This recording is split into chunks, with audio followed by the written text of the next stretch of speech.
How about last night? Ended up having we ended up having a super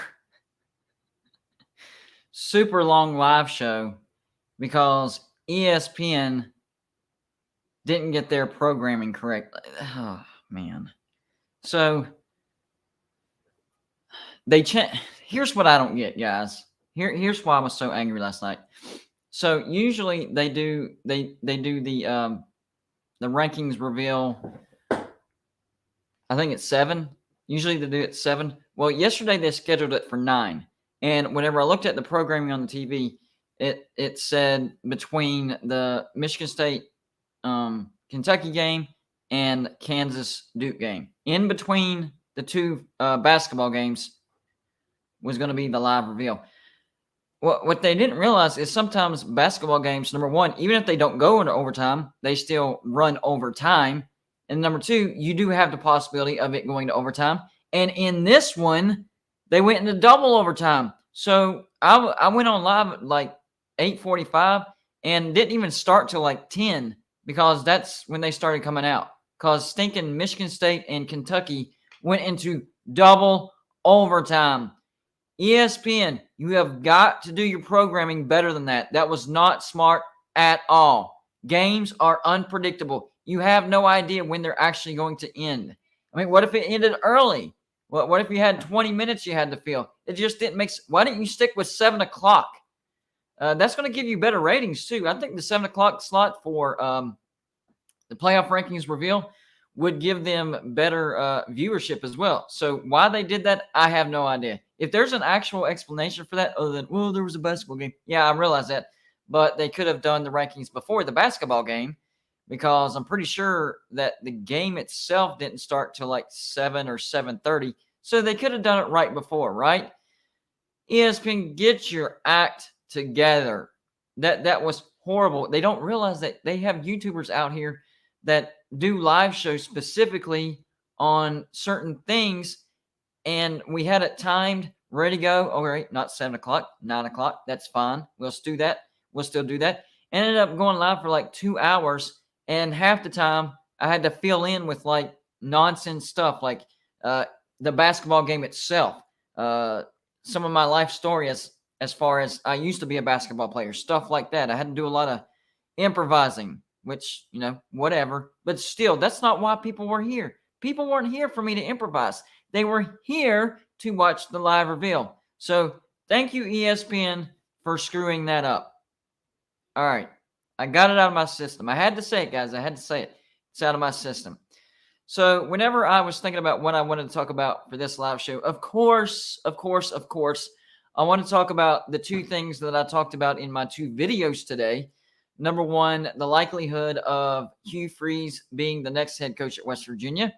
I want to talk about that. And I also want to talk about, of course, the new playoff rankings. Get your thoughts on it, tell you what I think about it, and the most likely scenarios. Seriously, there's a lot more scenarios than what I even put in the video. And I put like, I don't know, 7, 8, something like that. There's even more scenarios than that. And that's not, with total chaos, ridiculous stuff happening and a team that's not even supposed to make the playoffs, making the playoffs. No, that's not even counting that. It's just, I don't like making videos too long, so I had to cut it somewhere. It was still a long video for my standards. But anyways, so I want to talk about that stuff. And whenever I was thinking about how I want to title this, sports emulates life. Some people like baseball. Some people like basketball. Some people are hockey fans. Some people are soccer fans. And of course, there's football. People like sports. And of course, different people like different sports depending on, what your preference is. But the main thing that connects people to sports is sports emulate life. And one of the things that really draws us to these sports is the drama. Drama. Everyday life has drama, right? Everyday life has drama. So now we get to see our favorite sport and the drama it creates. And drama is very interesting. It is. Drama is very interesting. So I wanted to do a type of show where give you sort of a life experience that I've had while I was while I worked at Papa John's, and then talk about the playoff rankings as well. So something that a lot of people don't realize is we all have our life, right? We all live our different lives. And everybody, I don't care who you are, you could be the most boring individual on planet Earth and you still have interesting stories about your life. And I guarantee you, if everybody in the chat had a one-on-one with another person in the chat, like face to face, just having a conversation over a drink, dinner, whatever, you would hear stories that would interest you. And when you're living the stories, it's just part of life. It's normal. It happened. You don't realize that if you tell other people your story, maybe it would be interesting to them. So what I want to do, this isn't going to be an every live show type of thing, but just every once in a while in these live shows, I want to give you a story out of my life. And then if you want to, do a quick comment story in the comments section, that's fine. Whatever you want to do. That's what makes people more relatable. So if I share more stuff about my life, that makes me just a little bit more relatable. That way, I'm pretty normal. I live a pretty normal life. Stuff happens to me as well. So the story that I wanted, and by the way, there are YouTubers out there where their channels are stories only, just stories. And I am subscribed to a lot of them, and they're successful and they're interesting because that's how people connect to you. So I'm going to go that route tonight. And yes, I promise we will talk college football and the playoffs and the new rankings and what everybody thinks about that. All right. We are going to talk about that. So the story that I want to tell y'all tonight is whenever I worked for Papa John's. All right. People don't realize this. Delivering pizza is more dangerous than you realize. I mean, I guess it crosses your mind, man. I really wouldn't want to do that. That seems a little iffy. It is. But it's more dangerous than people realize. So I worked for Papa John's, let's see, 14, 15, 16, 7, at least 4 years, maybe 5 years. 4 or 5 years I worked for Papa John's, right? So it's not something that happens all the time, but it happened to me once and almost happened to me twice. All right? So basically, whenever you work at Papa John's, as a delivery driver, people do different things. But as a delivery driver, what you do, you help prepare the pizza. Your runs come up on this screen, and it's just whoever's next, that's who gets the next run. So it's in order of when you check out your order and when you check in your order. Nobody gets preferential treatment. So luck of the draw, you'll get a great run. Luck of the draw, you'll get a terrible run. That's just how it runs. In and out, in and out. The faster you get your run in or run out, the faster you can get another run, the more money you make, because we are tip heavy. By the way, if you don't tip your delivery driver, shame on you. Shame on you. Those they have a delivery fee. Yeah, those delivery fees don't go to the drivers. I don't know if people know that, but those delivery fees, that goes to the place that operates. It doesn't go to the delivery driver. So if you order delivery, tip your driver. 15% is a good tip. All right. Anything above that is just really, really generous. But rule of thumb is 15%. Okay. So tip your driver, guys. Come on. They're using their gas to bring you food that otherwise you'd have to get. Hold on one second.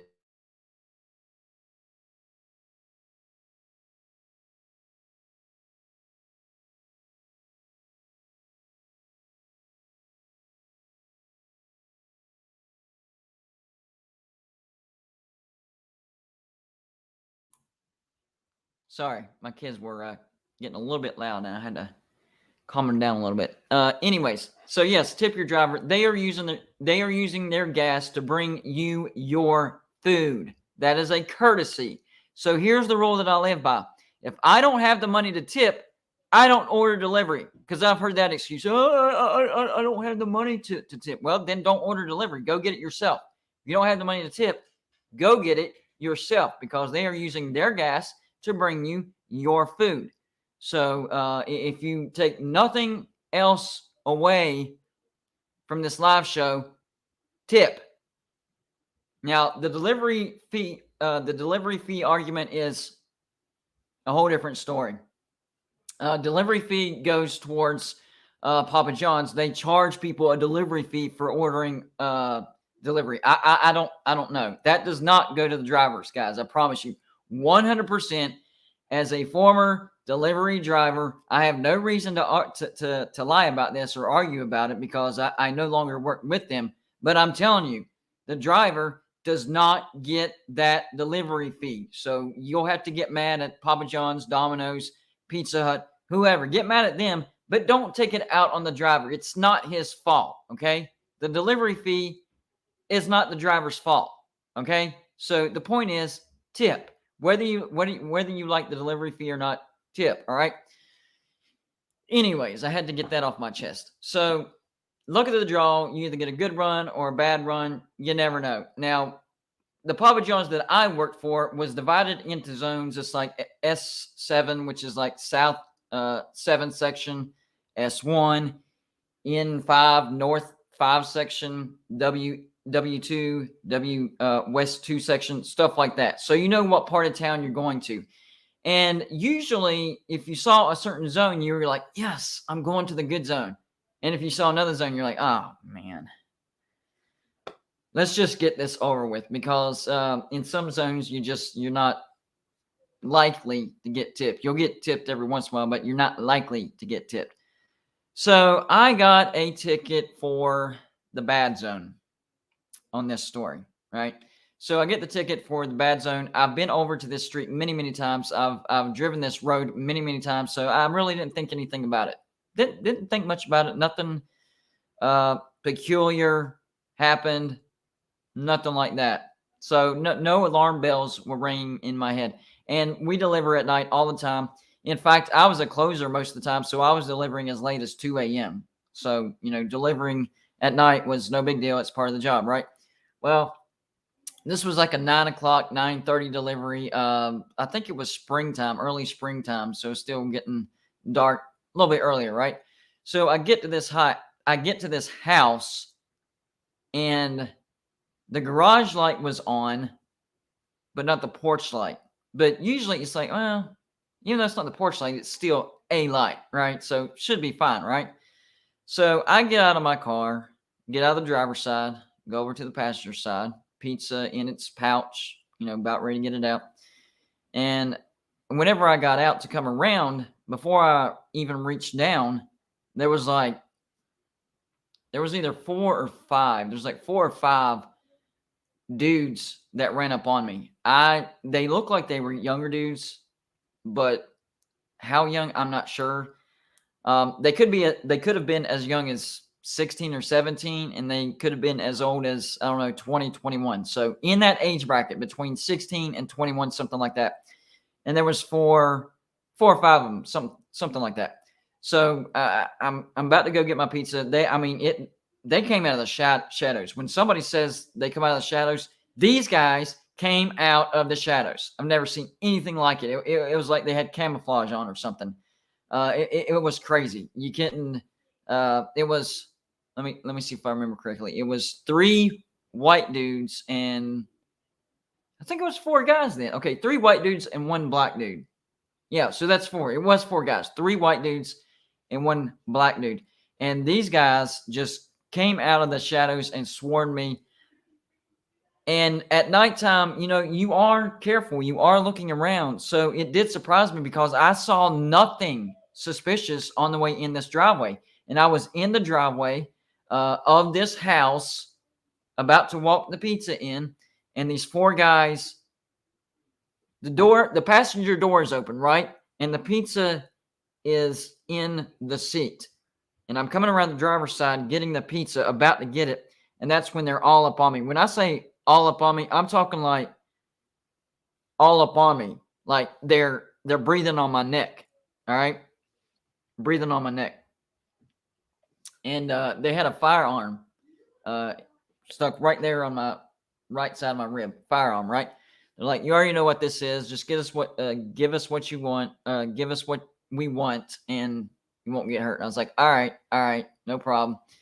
I even asked him, I was like, y'all want the pizza? Yeah, we want the pizza. Just give us the whole bag. No problem. Here's the pizza. And here's the weird thing about this particular story. So, we get as delivery drivers, we always got tipped, So what you're supposed to do is once you get over a certain amount, you're supposed to tip the majority and have barely enough, cash on you just to have change. So rule of thumb is to have like $25 on you at all time. If you get a tip, when you come back, you stow it in your locker, and everybody gets their own locker. You have your own lock, so nobody can get into it, all that stuff. So your tips are safe in that locker. But you're supposed to deposit your tips every time you come back. That way you don't build up tips. And if you get robbed, you lose a lot of money. I mean, that would be a lot of money, right? And on top of that, sometimes people pay you in cash.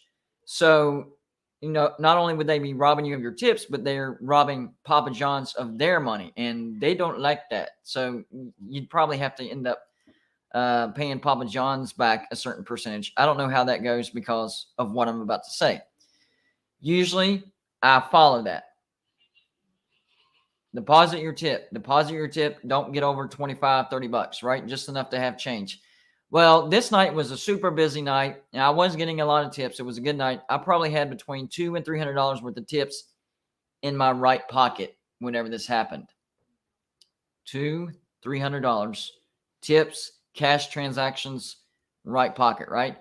And these guys are behind me, breathing down my neck. So the first thing I'm like, do you want the pizza? Yeah. Give us the pizza. All right, here's the pizza.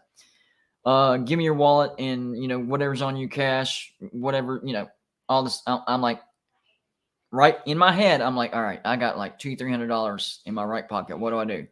So I kept my back turned and I said, my phone is in my left back and my wallet is in my right back.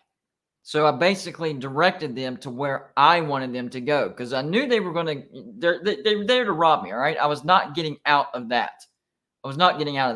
Now, I had a baseball bat for protection, but when you have 4 guys on you and they have a firearm on you, yeah, don't go for the bat. That's a terrible idea. Terrible idea.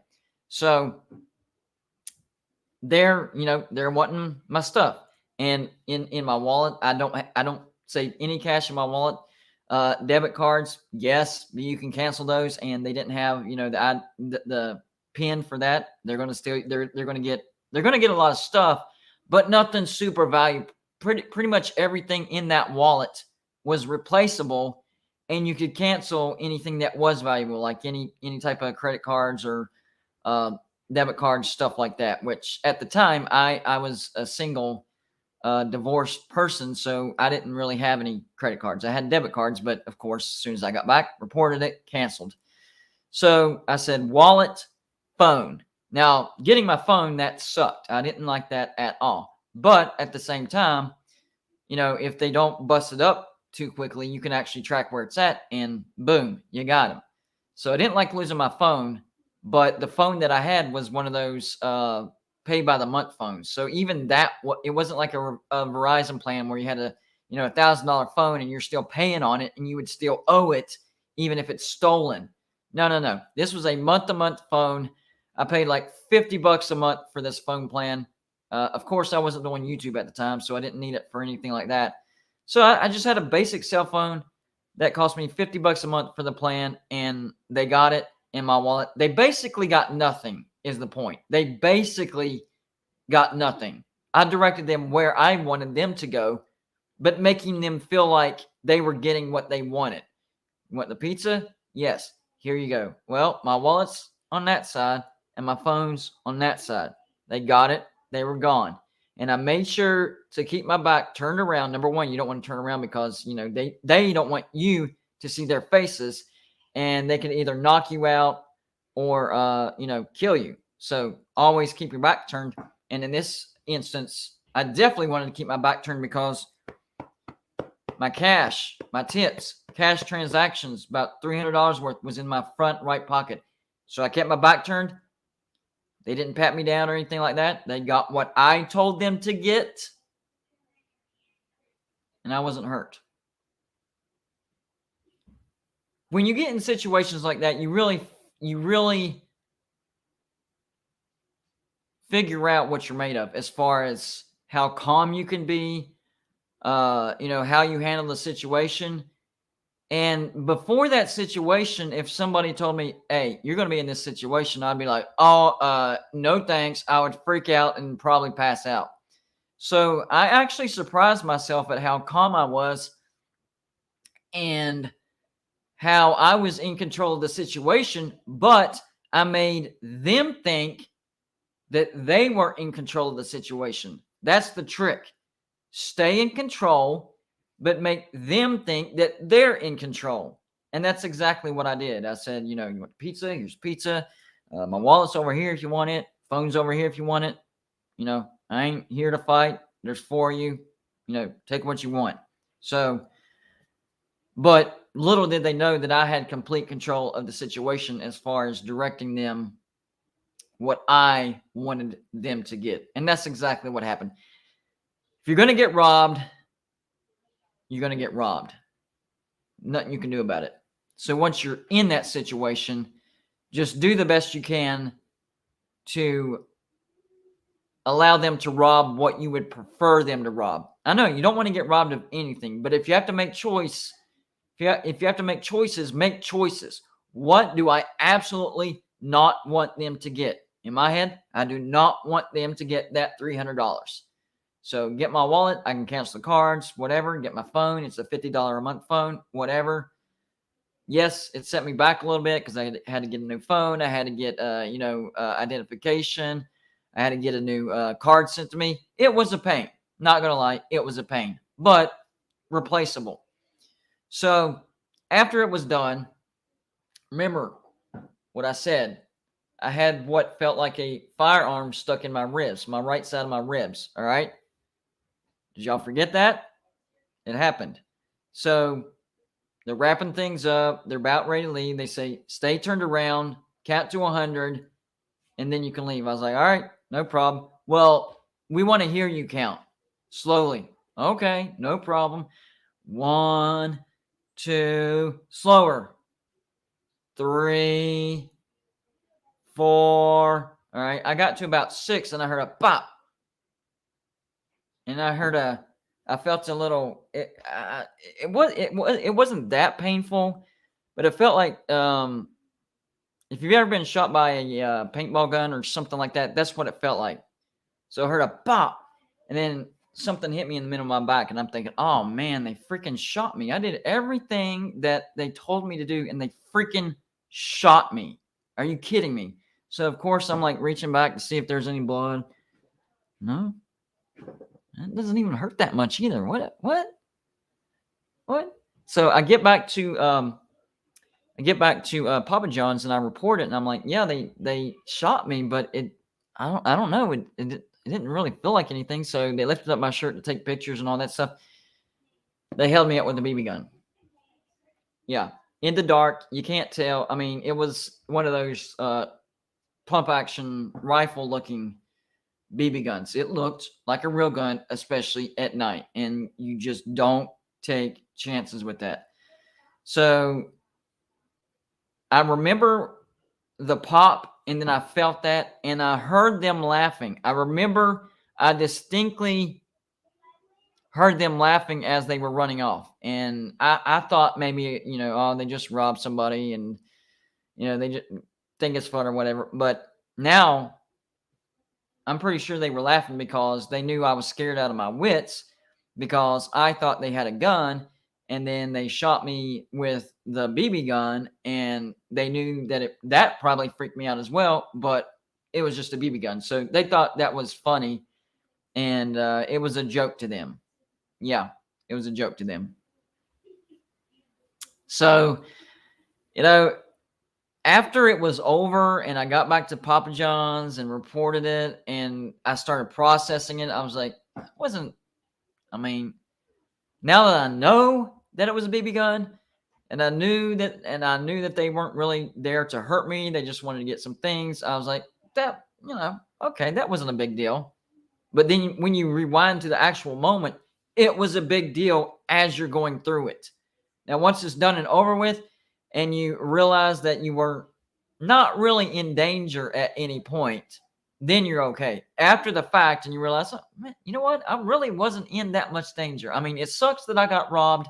They got the pizza. They got my phone. They got my wallet. That sucks. But I wasn't in any danger. That doesn't matter. When you're in the moment, you don't know that. So, it sucked that I got robbed, but I'm glad I wasn't hurt. I'm glad I got through it. And I can relate to people that have been through stuff like that now. And I have empathy for them. And I don't think, even if you survive and nothing happens to you, I don't wish that on anybody. I don't wish that on anybody. It's a terrible, helpless feeling because you have the reaction of fight or flight, right? Well, when you're pinned, number one, you can't flight, you can't run. I was trapped between them and my door. Okay, I wasn't going anywhere. Okay, so flight was out the window. Second reaction is fight, right? I had my baseball bat, right, for them and what seemed to be a gun. Can't fight either. So that's when your brain starts trying to figure out other options. All right, I can't flight. Not wise to fight. What do I do? Well, you just got to do the best you can to get them to do what you want them to do without them realizing it. And I think that's what got me through it without worse things happening. And then a separate instance, I almost got robbed. Almost. So this next story, and then we'll go into college football, I promise. This next story was actually during the daytime. It was like 5:30 as people were getting off work, right? So you're definitely not thinking anything's going to go wrong, right? So I get this call, and it was close to the side that you really don't want to deliver to, but it wasn't there. There's certain sections where you're like, I do not want to go there. It's very violent, and the chances of me getting robbed are pretty good. No thanks. You are allowed to refuse deliveries if you think no. I think that'll put my life in danger. They can't make you take a run, and they know the bad side of town. So if you're not confident and you don't want to do it, they're not going to make you do it. So I saw where the run is. I'm like, that's close, but you know what? No, I should be good. This was after the first robbery, by the way. This next story happened after that first robbery. So I get the call. It was close to the part of town where you don't want to go at all, but it wasn't there. So I was okay. I was confident. All right. So it was about 10 minutes, maybe 12 minutes away from Papa John's, and I'm driving. I'm getting into the neighborhood. I'm like, oh, yeah, I've been here before. So I'm even calmer. I'm now at a place where I've been before. It's daylight. I've never had any bad situations here. All right, we're good. We're good. Because once you get robbed, you start over-analyzing everything. Everything. So my mind was analyzing everything, but I was like, all right, we're good. We're good. So finally got to the address, right? And I pull in. Okay. So it was a lady that came to the door, and there was a dude that kind of peeked out of the doorway, which isn't all that unusual. I mean, that happens from time to time, but something did not feel right. And I was like, yeah, I'm just going to go ahead and give you the pizza here, and then, we'll do it that way. You just come, because you're allowed to do that. If you don't feel, safe, you have them come to the car. That way, if something happens, at least you have the option of trying to drive out of there, right? So I said, yeah. She's like, because she was acting weird. She's like, oh, I don't have the money right off the top of my head. I have to go to my boyfriend and go get it real quick. But you can bring the pizza in, and we'll get you the money. I was like, no. I ain't doing that. No. So now red flags flashing everywhere. No. I'll keep the pizza. Just bring me the money, and then you can have the pizza. That's a normal delivery. Cash orders were always a little more stressful than others because They haven't paid for the pizza yet, so it's not guaranteed to be a normal run. You get a delivery where they've paid with credit card or debit card. They've already paid for the stuff. Nine times out of 10, that is going to be a normal delivery. Now, I know a couple of people that got set up that way, got their guard down. Hey, they prepaid, so this must be all right, and they got robbed. So it does happen, but the chances of it happening with the prepaid are far lower, far lower. So this was a cash order, and you see on the ticket whether it's cash, what they owe you, or if it's prepaid, it's already paid.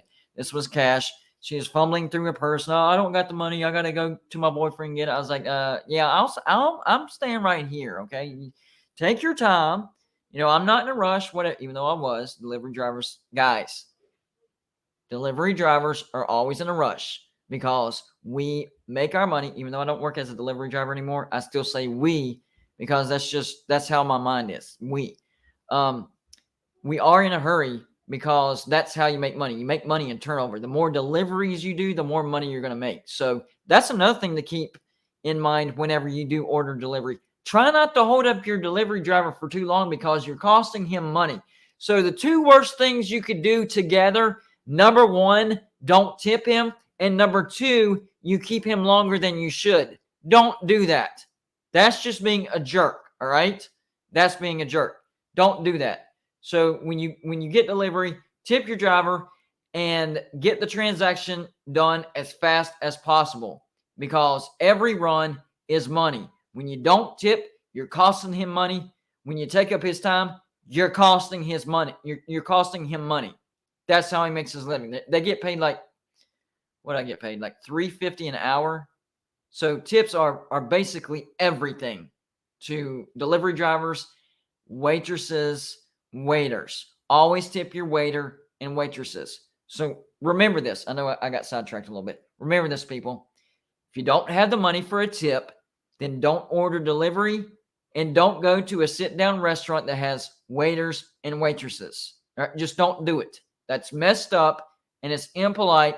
Your mama raised you better than that. All right? Your mama raised you better than that. Don't do that. Anyways, so this girl was fumbling through her purse. I don't got my money. I'm gonna go talk to my boyfriend. You can bring it in and set it down if you want to. We got AC. This was more in the summer, so it was hot. And at the time, my car didn't have air conditioning, but I was used to it. So once you don't have air conditioning for a couple years, you get used to it. No, I'm fine. I'm good. Just take your time if you need to. Even though in the back of my head, I'm like, hurry the freak up because I want to get out of here.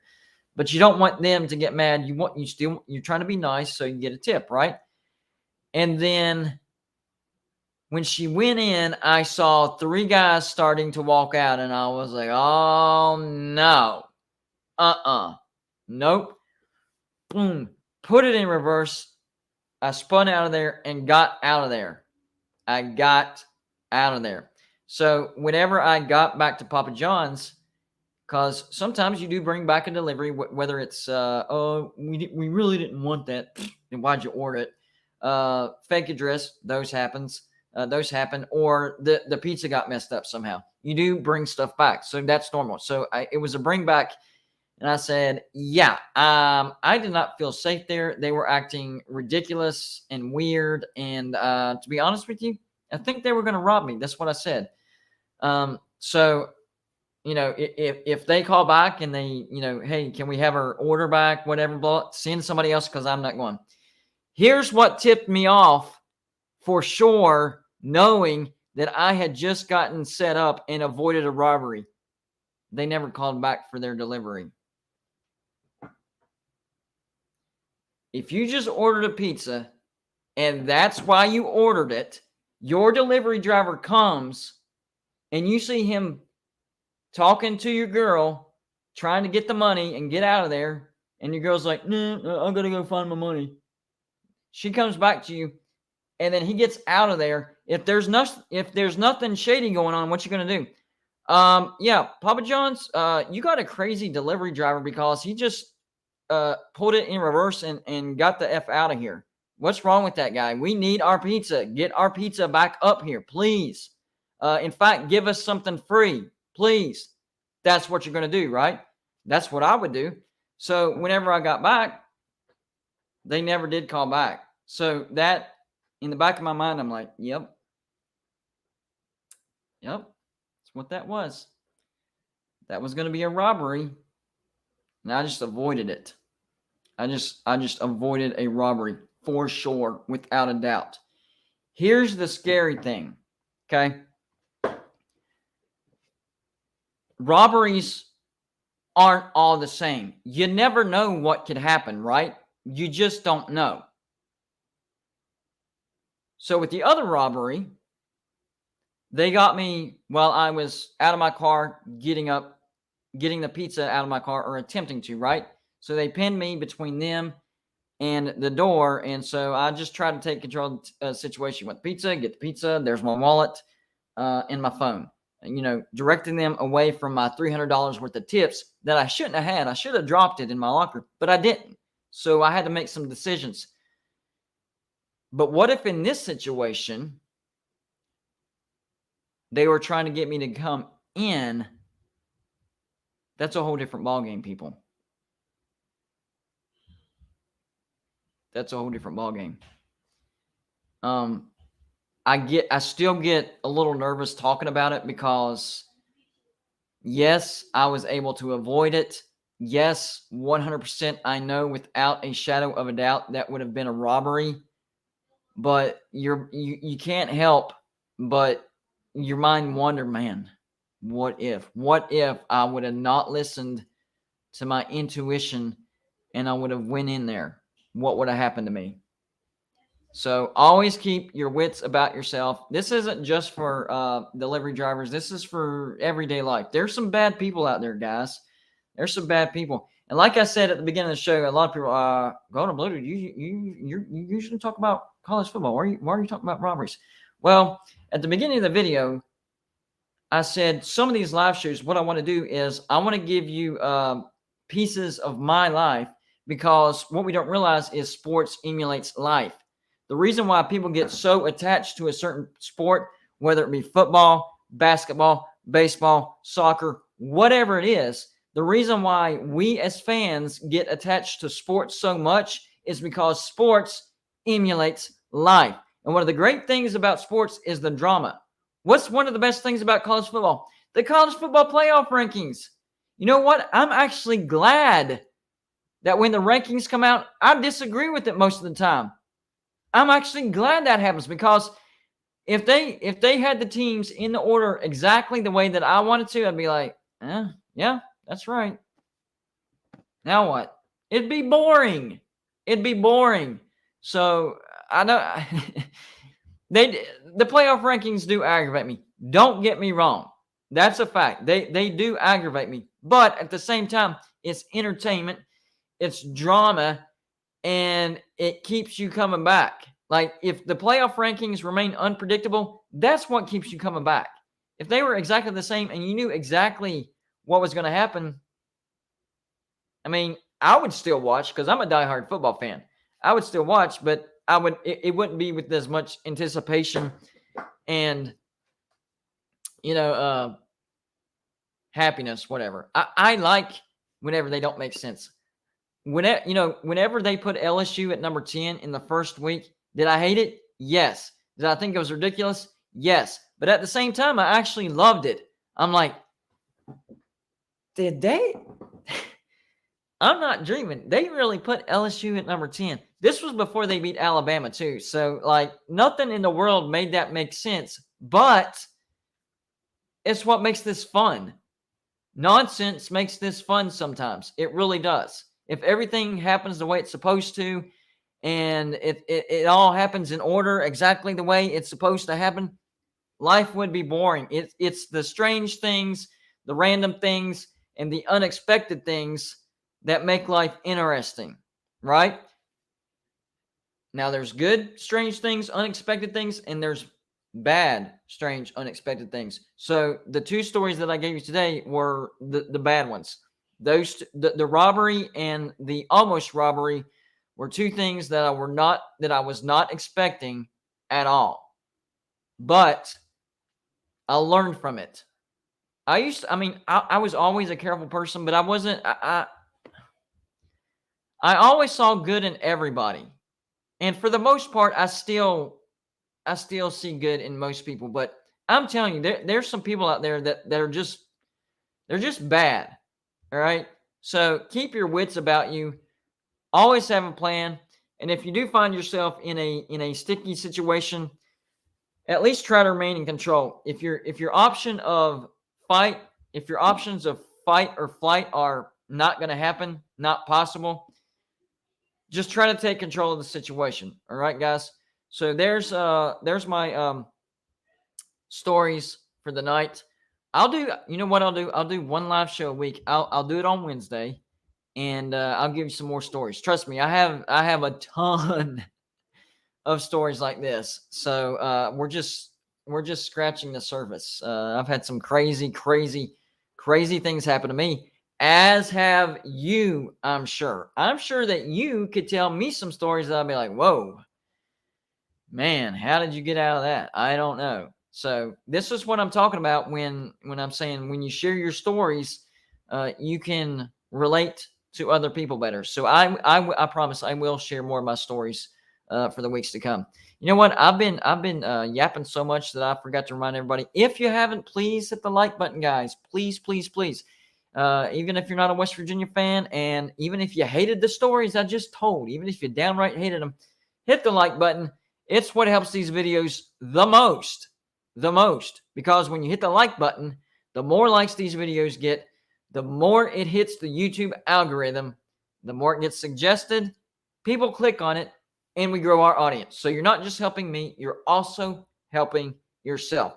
And if you have a question, comment, or troll attempt, and you'd like to support the channel, Super Chat's the best way to do that. It's that little $ that you see on your bottom right-hand corner of the screen underneath all the comments. Anything that you put in that comment is going to go on the screen, just like you see my name, going to Bluetooth. And of course, we greatly appreciate every donation that is sent our way. Financially helping out the channel. That's what keeps these channels going. Listen, I love doing college football videos. Love it. I've been able to make a living out of it. Y'all are amazing. Like, I never thought that I would be in the position that I'm in the amount of time that I've gotten there. 10,000 subscribers. I was thinking that was going to be well beyond 5 years down the road. Here we are on year three, and we're up over 11,000. So another channel that I watch is Coach Coop, right? He's a great Miami football YouTuber. He's approaching 20,000 subscribers. And today I watched his video with Pigskin Pete because they were talking about Miami and Clemson. And I didn't know that he's been doing YouTube for 6 years. So it really encourages me to know that I'm on the right track, that, I'm not just dragging my feet and I'm not going anywhere. So, these other channels that I look up to, and they talk about their milestones and I compare them to my milestones. And it just makes me feel like I'm doing something right. And you don't know if people are going to like what you do or not, because I'm just going to be honest. Us YouTubers, we're at your mercy. We are at your mercy. We can't, hey, hit the subscribe button. Now, do it. No, that's not how it works. It is your choice. You will decide whether you want to subscribe to the channel or not. Now, do I ask that you hit the like button? Oh yeah, those help the videos. So it's just, you got to find different things, and hopefully you can connect with your audience, and I appreciate it, guys. So hopefully we can keep it going. We're getting closer and closer to 12,000 subscribers. I think by the end of next year, we can be at 20,000 subscribers. I really do. All we have to do is put in the work. That's what we have to do. So what did y'all think about the college football playoffs? Yes, Uncle Lou, more clown videos are coming too, because I do know the algorithm. More clowns, more subs. That is part of the algorithm. I have figured that out. That is a fact. Those are facts. So yes, more clown videos. And I know I started my clown videos because of the Kansas loss. It was basically an interaction between me and my brother. And one of the text messages that he sent me was, clown show. Like, we were so mad, so just angry because we had just lost to Kansas, not realizing how good Kansas was. Still, it sucks losing Kansas. Texting back and forth. One of the texts he sent was clown show. Like, aha, light bulb. Clownsonier was born. So that's how it was born. Does that mean that he has to go away when West Virginia has success? Nope. There's always time for the Clownsonier. There's always a place for the Clownsonier. Where there's a will, there's a way. Even if West Virginia somehow does start turning it around and we have a great season next year, number one, we're going to pick up a loss no matter what. I mean, we're not going undefeated. Even if we did go undefeated, there's other teams I can clown. The playoff committee I can clown. I'm, turning clowning into an actual clowning. That's what the Clownsonier is. I'm not just clowning people. I'm a clown clowning people. And that's how he was born. And some people like it. Some people don't. I like doing it. I don't like the reason why I started it because I'm a West Virginia fan. And it sucks whenever West Virginia sucks. But hey, sometimes great ideas are born out of misery. And that's what this great idea was born out of. Sheer misery. All right. Playoff rankings. Here we go. Of course, y'all watched it just like I did. A lot of weirdness going on, guys. I wanted to hold on. Where did I write mine down? Hold on. Where? What? All right. So I wrote down mine and why. I like it. College football YouTubers, they do their lists all the time, and sometimes you're like, but why? Why did you rank them there? And they don't give an explanation. So it's just like, okay, I guess you just think they're the better team. So whenever I do my rankings, I try to give actual reasons, actual comparisons as to why I have this team ranked over the other team. All right, so first the playoff rankings, 11 through 25 real quick. Penn State. Why is Penn State ranked at number 11? They're not that good of a team. The two good teams that they played, they got destroyed. What good win does Penn State have? A road win to Purdue to start the year? That's it. Penn State should not be ranked at number 11. So I already disagree as far as the bottom half of the rankings. Number 12, Oregon. They just got beat by Washington at home. I see other worse, better losses, I should say, and better wins for teams below Oregon. So why Oregon's at 12, I have no idea.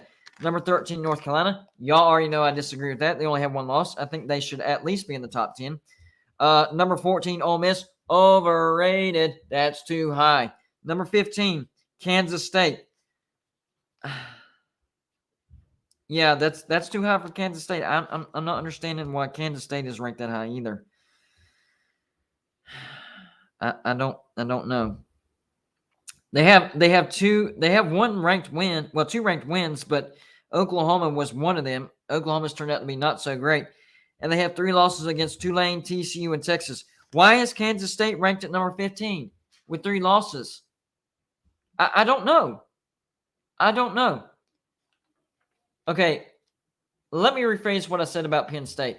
I'm not saying Penn State's a bad team. I'm saying Penn State's not the number 11 team.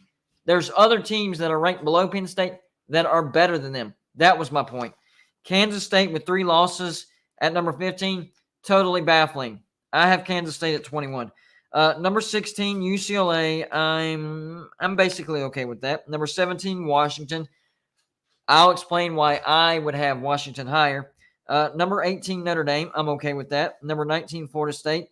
Okay with that. Number 20, UCF. I have UCF a little bit higher, but they're setting up drama in the group of 5 because the highest ranked group of 5 gets the New Year's Six bowl bid, and they decided to rank UCF at 20 and Tulane at 21. UCF just beat Tulane.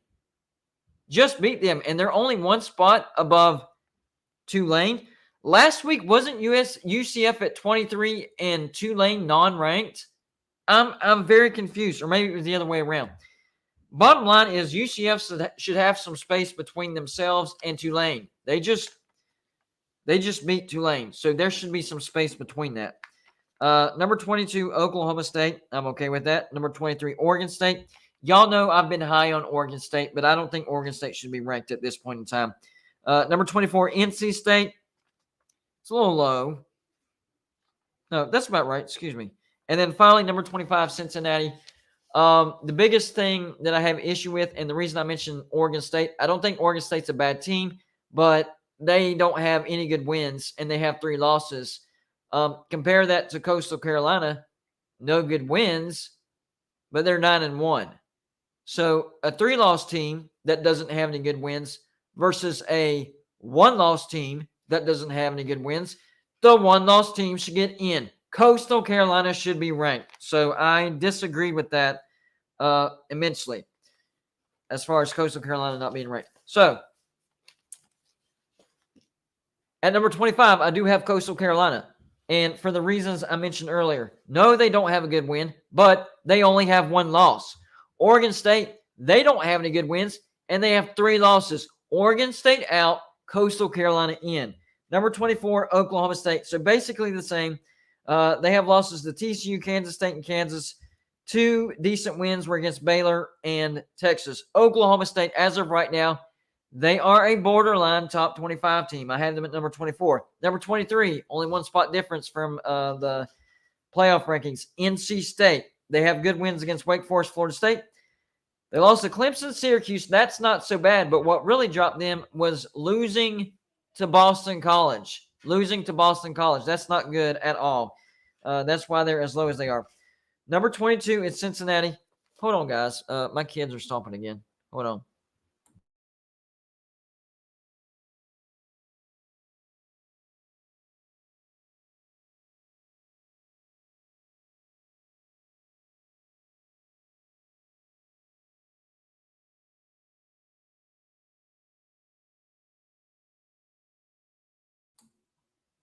Yeah, they're supposed to be going to bed anyways. So I'm going to have to check that out here in a minute. But anyways, let me get through this real quick. Number 22, I have Cincinnati. They don't have any good wins, but they don't have any bad losses either. They lost to Arkansas and UCF. That's 2 losses. I have them a little bit higher than the playoff rankings. I don't know why you would have Tulane and UCF at 20 and 21 and Cincinnati way down at 25. If you're going to play that game, then it's Tulane 20, UCF 21, and Cincinnati 22. Makes sense to me, but not to them, obviously. Number 21, this is where I have Kansas State. Not number 15. That's way too high because Kansas State, yes, they have a win over Oklahoma and Oklahoma State, but they lost to Tulane, TCU, and Texas. So they have 1 more loss than Tulane, and they lost head-to-head to Tulane. So, yeah, I ranked them 1 spot under Tulane. That makes sense to me. Why is Kansas State ranked at number 15 in the playoff rankings and Tulane sitting there at, 21? I done forgot. Yeah, 21. Tulane should be ranked over Kansas State. And no, I don't put all my eggs in the basket of head-to-head. That's a tiebreaker. Kansas State has 3 losses. Tulane has 2 losses. So on top of that, Tulane has the head-to-head win over Kansas State. Yes, they should be ranked 1 spot ahead of Kansas State. And that's why I have Tulane at number 20. Their best win is against Kansas State. They do have a bad loss to Southern Miss, but that's it. And then a loss to UCF. So, yeah, I stick by that firmly. Tulane at number 20. Number 19, I have Florida State. They have a great win over LSU. That win is getting better every day. A good win over Syracuse. And losses to Wake Forest, NC State, Clemson. So they haven't lost to a bad team. Number 18, Notre Dame. Notre Dame has lost to bad teams, but keeps beating good teams. They beat number 16, BYU, number 16, Syracuse, and number 4, Clemson. And that was back when BYU was on fire. Oh, yeah, and North Carolina. North Carolina wasn't ranked at the time, but North Carolina is now a top 15 team. That's 4 good wins right there. Lost to Lost to Ohio State. That's not bad. But then lost to Marshall and Stanford. How does that happen? I don't know. And they still have an opportunity to derail USC's chances of getting to the playoffs. Notre Dame, I can't figure you out. Number 17, this is where I have UCF. They have 2 ranked wins. over number 25 Cincinnati and number 17 Tulane. And their 2 losses, not terrible. Louisville and East Carolina. Why is UCF at number 20? I know 17 is only 3 spots higher, but number 20, they're a borderline top 15 team. I disagree with that playoffs. Number 16, Ole Miss. They are overranked, but at the same time, they are overrated, but at the same time, they only have 2 losses, so I had to keep them in the top 20. That's about it. 1 good win against number 7 Kentucky, and of course, they lost to LSU and Alabama, and they've had other bad games beside that. The Pac-12, this was tough, guys. The Pac-12 was hard to rank because everybody has beaten everybody. So my logic was figure out who beat who, where they beat them, and timeline. So I give preference to people that got beat earlier in the season. So the earlier you got beat in the season, the higher you're going to be ranked. If you got beat just recently, then you're probably going to be lower ranked. So keep that in mind as we go through the Pac-12 rankings. So coming in at number 15 is UCLA. They lost to Oregon, and then they just lost to Arizona. That's what dropped them down. Arizona loss. And I decided to keep Oregon above UCLA because they beat them. But UCLA has beaten Washington and Utah, so they do have some good wins on there. Number 14, Penn State. No good wins and lost to Michigan and Ohio State. Borderline top 15 team. Not a borderline top 10 team. Big difference, guys. Number 13, this is where I have Oregon.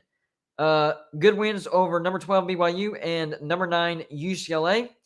But they've also lost to Georgia, and they just lost to Washington. Keep that in mind as these rankings go on. They just lost to Washington at home. Number 12, this is where I have Utah. They did beat USC and a good win against Oregon State, but they lost to Florida and UCLA. But I couldn't have UCLA ranked above Utah because UCLA just lost to Arizona. So recent losses matter, and who you lost to also matters. So that's why I have Utah ranked above Oregon and UCLA. Number 11. This is the one that probably surprised a lot of people because most people have them near the bottom 20. I have them near the top 20. Top 10, actually. Washington. Number 11, I have Washington. Yes. Ranked win over Michigan State. I mean, we know Michigan State turned out to be a dud, but I still had to write it down because it was a ranked win. Ranked win over Oregon State, and Oregon State is once again ranked in the playoff rankings. That's a good win.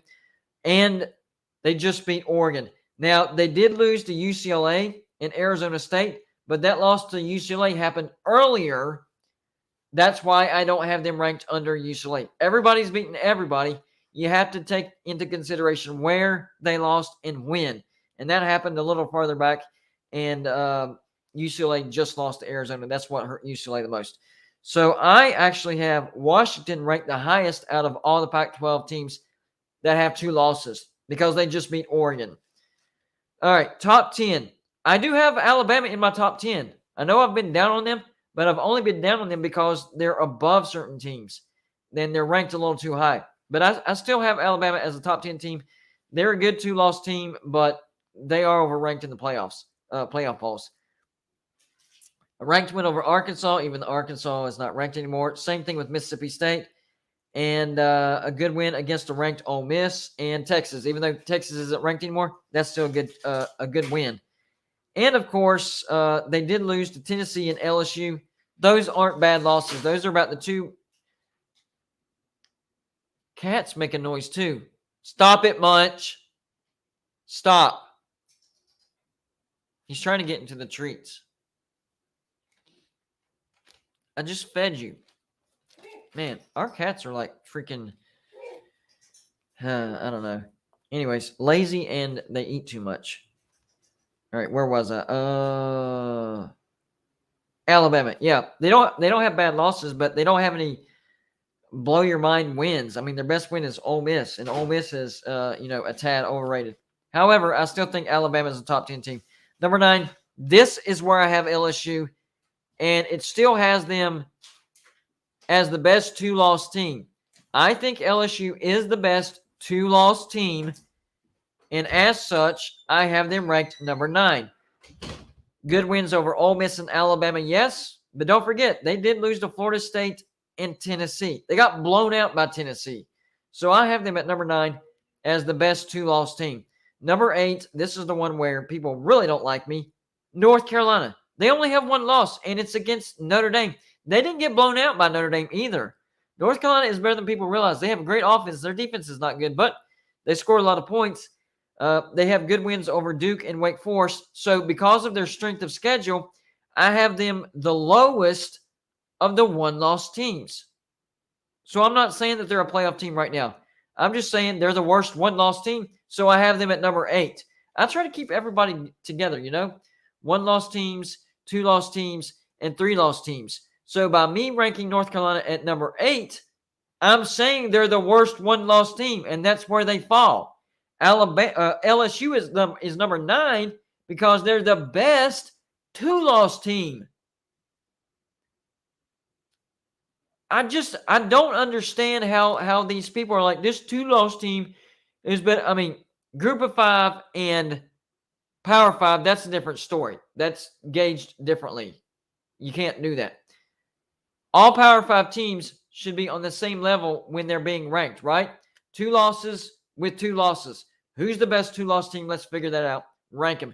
Who's the best one-loss team? Let's figure it out. Rank them. Who's the best undefeated teams? Especially this late in the year.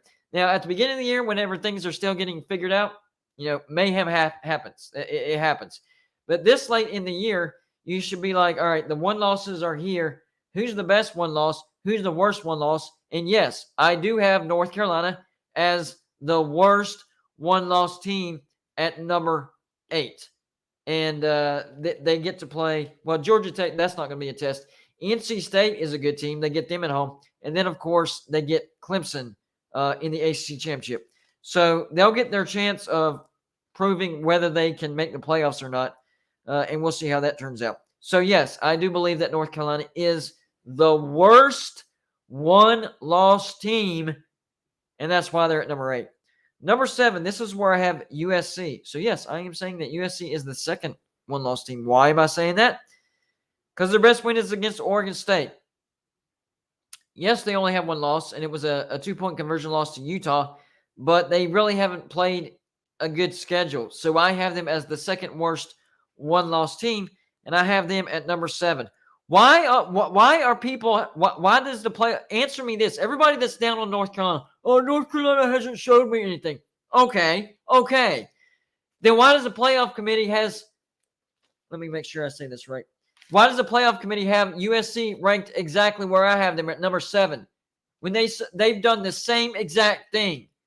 Their best win is against Oregon State, and they lost to the best team that they've played so far in Utah. Why is it okay to rank USC at number 7, but North Carolina hasn't proven anything to me, so they got to be at number 13? Why? Somebody explain that to me. Explain it to me. Why is it okay to rank TCU at number 7, but North Carolina has to be at number 13? You can literally look at their schedule. It is comparable. Yes, they're both weak schedules. If you're going to have North Carolina at 13, then you should have USC at number 12.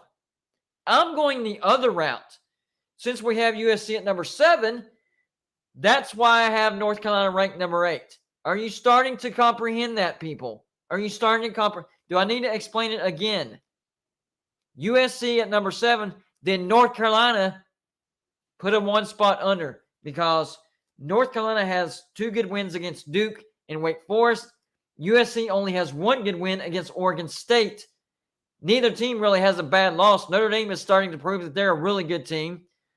Utah might be a smidge better than Notre Dame, and that's why I have USC ranked 1 spot above North Carolina.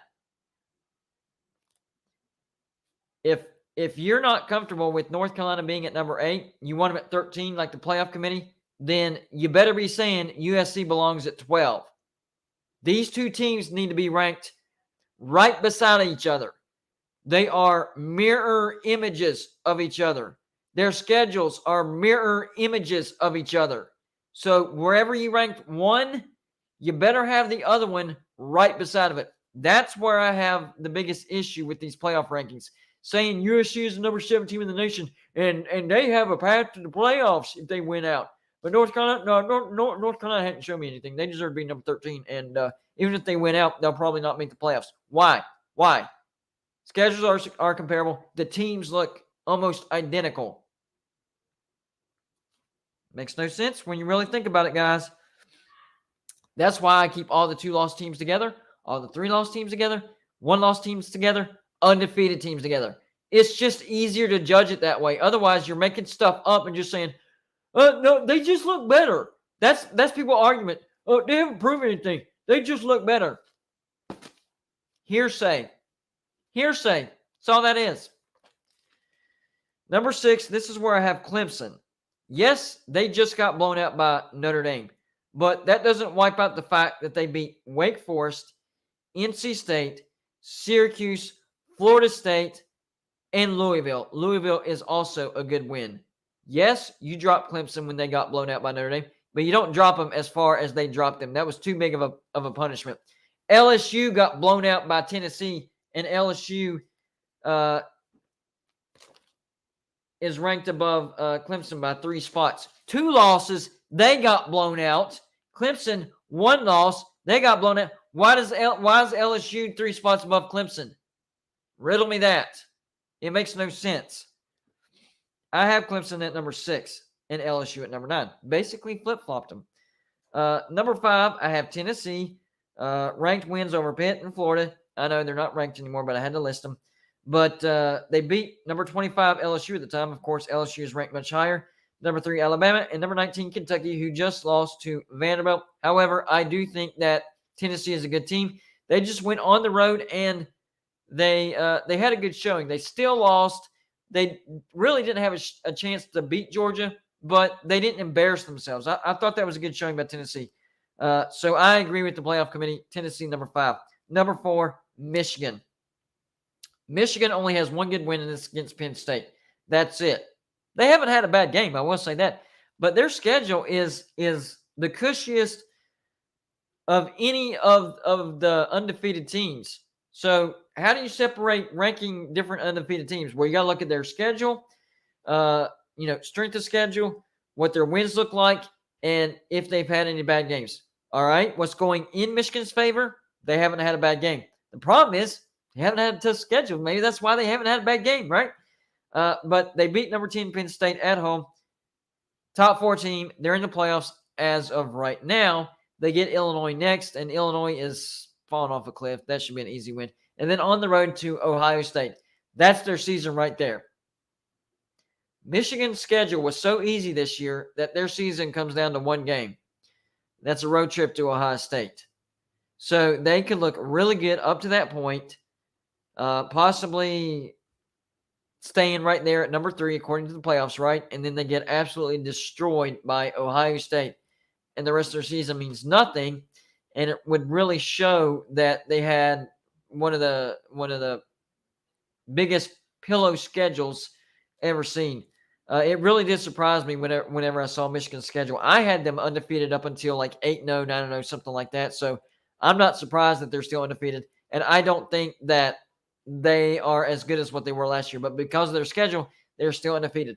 Good win against Penn State, though. And I kept them in the top 4 because they are undefeated. So even though Michigan has a terrible schedule, because they're undefeated, I kept them with the undefeated teams. See, it's that easy. Number 3, this is where I have Ohio State. They have great wins against number 5 Notre Dame and number 13 Penn State. But the rest of their schedule, not that tough. I'm not saying it's the easiest schedule I've ever seen. Michigan's schedule is much, much easier than Ohio State's. But for a Big Ten schedule, yeah, Ohio State's is a little easier this year. Now, it's not their fault that Michigan State dropped off a cliff, and that's one of the reasons why their schedule was much easier this year, because remember last year we had to factor in Michigan State because they were much better. So they really can't help it, but it is what it is. That's why I have Ohio State number 3. And it's really a toss-up for the number 1 spot in my mind between TCU and Georgia. Georgia has the best win against number 1 Tennessee, but TCU has the most good wins. They got 5 really good wins. Well, 4 really good wins, and then 5 or an extra good win against Oklahoma at the beginning of the year. But for Georgia, their best wins, even though Mississippi State is not ranked, I still count that because I think that's a good win. Oregon at the beginning of the year, and then number 1 Tennessee. So they have the best win out of anybody because they beat the number 1 team in the nation. But TCU has wins over number 18 Oklahoma. I know they're not ranked anymore, but for Georgia, neither is Mississippi State, and I counted Mississippi State for them. Number 19 Kansas, they beat number 8 Oklahoma State. They beat number 17 Kansas, and they just beat number 18 Texas. Everybody that's saying that TCU hasn't had a tough schedule, you don't know what you're talking about. You absolutely do not know what you're talking about. TCU has surprised me, and I made a couple videos about their defense and how the refs kind of screwed some things up because whenever I watched TCU play, who was it? Oklahoma State, Kansas State, and West Virginia. Those 3 games in a row specifically. So they have an aggressive physical defense, right? But they have this issue of pass interfering, getting their hands on the receiver too early. And in the first half, the refs throw it. TCU didn't stop pass interfering in the second half, and for whatever reason, the refs are like, I guess this is actually normal, so we'll stop throwing the flags. If we throw a flag on every play, we'll be here forever. So they stopped throwing flags, and so I did complain about that. But the past couple of games, TCU has shown me something. That game against Texas, that final score is misleading. TCU beat Texas 17-10. Oh, that was a close win on the road against a good Texas, but not elite Texas. No, that it's misleading. TCU dominated Texas on the road. Quinn Ewers had a bad one of the worst games I've seen him have so far. And TCU was up 17-3 in the fourth quarter, and they were driving, about to go up either 20-3 or 24-3. So 24-3, I mean, that's a blowout, right? And, of course, Max Duggan fumbles, and Texas scoops and scores and makes the score 17-10, right? TCU gets the ball back. What do? They convert first down over first down over first down. Texas could not stop them. Of course, they had to use all 3 of their timeouts. TCU ran the clock out. That looked like a playoff team. The team that I saw against Texas this past Saturday, that was a playoff team, minus that one bad play by Max Duggan, fumbling it, and the scoop and score. Other than that, yeah. And I've been down on TCU, but that game showed me something. TCU is for real. It's time to take them seriously, and I think that they look like a playoff team as of right now. Now, of course, if they get upset and pick up a loss, that changes things. But up until now, they've ran through one of the tougher schedules. Well, the toughest schedule in the Big 12, and one of the tougher schedules in the entire country. So TCU has earned their position at number 4, and I actually have them in the argument of a coin toss between them and Georgia being the number 1 team in the nation. Let's not forget, we have to split hairs when we get to this point when teams are this close. They're both undefeated. They both have pretty good wins. Georgia has the best win. TCU has the most good wins out of both of them. So now we got to look at their poor performances. TCU had a poor performance against SMU, but really that game was never in doubt. Georgia had a poor performance against Missouri, and they looked like they were going to lose that game. They had to come back and hold on, and I think they beat Missouri by 4 points. So that's kind of the thing that gave me the edge as far as putting TCU in the number 1 spot. And, that's the same Texas team that Alabama could only beat by 1 point. See, here's what SEC fans, and for whatever reason, Georgia fans are the loudest. I just know whenever I started YouTube, like that's what I've noticed. Whenever crap gets stirred up, Georgia fans get the loudest. So they like to beat their chest about the SEC, but they don't do direct comparisons. All right, you want to say now you want to say that Texas is a little bit, well, not good. They have 4 losses now. Well, Alabama went on the road and survived Texas. TCU um, controlled and about blew them out. They were one play away from blowing them out. So I've made my points, and they were understandable. So if you choose to not accept them, that's up to you because of your fandom and your stubbornness. I can't do anything about that. I've made my case. People that argue their case as far as, oh, they just don't look like it, that's hearsay. Every argument for why LSU should be where they're ranked, hearsay. Every argument that I've heard for TCU, hearsay.